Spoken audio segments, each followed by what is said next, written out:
Sual olarak, hocam altını veya dövizi kredi kartıyla veya taksitli veya vadeli borç, eskiden kredi kartı vesaire yoktu, almak caiz midir?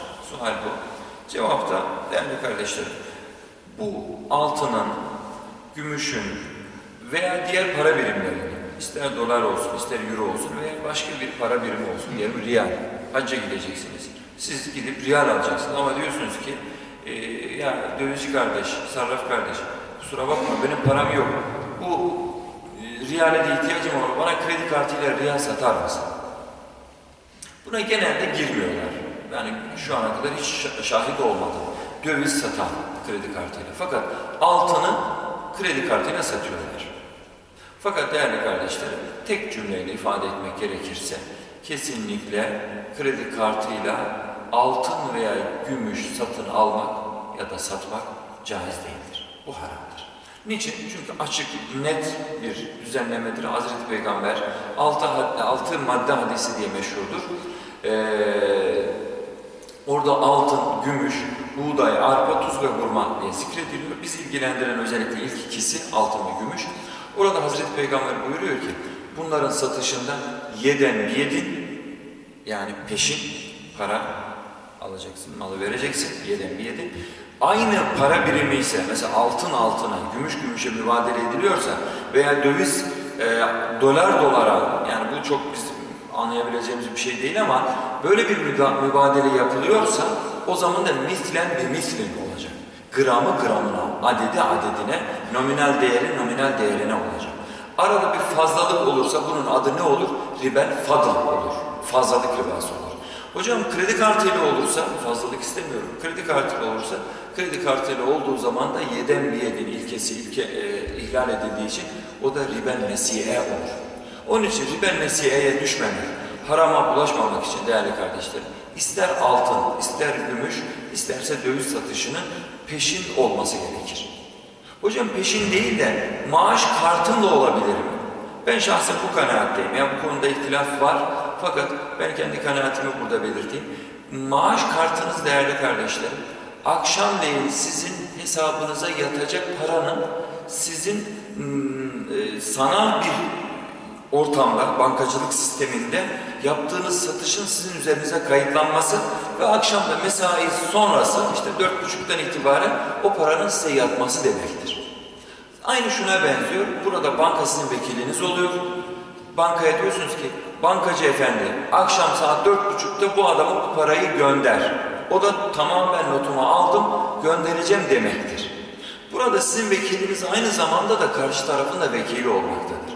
Karşı tarafın vekili olduğu için, sizin vekiliniz olsa da karşı tarafın da vekili olduğu için sanki bir adamın çocuğuna parasını verip hadi oğlum al bu parayı da babana götür demesi gibidir. Bu da peşin sayılır. Ama kredi kartında öyle değildir.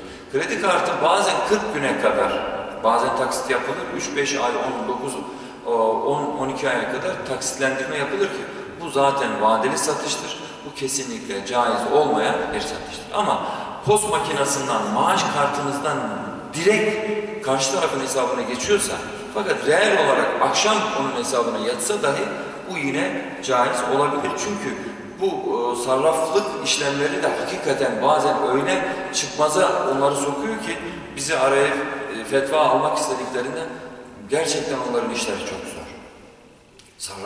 Sarraflık işlemi çok zordur ve bununla ilgili de inşallah yeri geldiğinde bahsedeceğiz ama aramızda veya bizi dinleyen, çünkü dinleyenlerin belki burada bulunanlardan daha fazla olduğunu biliyoruz, varsa dinleyenler arasında bununla alakalı hem uluslararası bir sempozyumun kitabı vardır, altıncılık, kuyumculuk işlemleriyle alakalı, hem de bununla alakalı yüksek lisans doktora çalışmalar vardır. Şu anda bir doçentlik çalışması da basılı olarak, kitap olarak da vardır. Abdullah Çolak'ın, şimdi tam soy ismi aklıma gelmedi ama Abdullah isimli doçent bir ağabeyimizin bu konuyla ilgili çalışması vardı. Güzel bir çalışmadır. Bu konulara daha ayrıntılı, tafsilatlı bakarlarsa inşallah erbabının daha helali helal, haramı haram bilerek hareket etmesi gerekir. Bununla alakalı bir örneği de anlatarak Hazreti Ömer döneminde sözlerime nihayet vereyim. İki sahabe arasında bir akit gerçekleşiyor. Birisi dinar, birisi dirhem. Birisi altın, birisi gümüş satışı yapıyor. Malik bin Enes dinar altın veriyor. Karşısında Talha bin Ubeydullah var. Talha bin Ubeydullah gümüş verecek fakat yani dirhem verecek fakat diyor ki benim param yanımda yok. Akşamleyin ben bu parayı getireyim diyor. Bakın akşamleyin getireyim. Hazreti Ömer diyor ki olmaz. Bu satışı iptal edin. Satışı iptal edin. Akşamleyin sen dirhemini getir. O da dinarını versin. Yeden bir yedin peşin olsun. Bu caiz olsun. Bu belki bu olaydan da hareketle bazı hocalarımızın post makinasıyla dahi olsa yani post makinasından geçen maaş kartınız dahi olsa bu caiz değildir diyor ama maaş kartı değerli kardeşim nakit ödemedir. Nakit ödemedir.